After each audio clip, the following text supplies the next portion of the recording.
Pumanaw na ang veteranong entertainment columnist, radio personality, talent manager, at showbiz writer na si Jobert Socoldito sa edad na 65.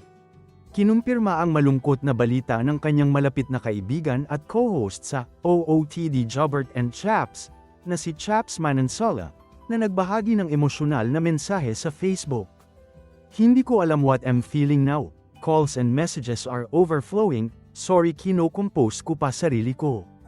Ang sakit na sabihin na wala na po si Nanay Socoldito Jobert.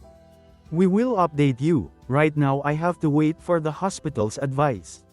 DOA at Philippine Heart Center. Bago ang kanyang pagpanaw, ibinahagi ni Manansola noong July 10 na halos isang buwan ang nakararanas ng pagkabalisa at hirap sa pagtulog si Socoldito. Ayon sa kanya, nagpasalamat ang pamilya dahil pumayag na rin itong may pagamot sa ospital upang mabigyan ng kinakailangang pangangalaga. "We're now at Providence Hospital. For almost a month now, Nanay Jobert Socoldito has been experiencing anxiety and has barely been able to sleep. We're grateful that he finally agreed to be brought to the hospital so he can receive the care he needs. We sincerely ask for your prayers for his fast recovery, healing, and strength."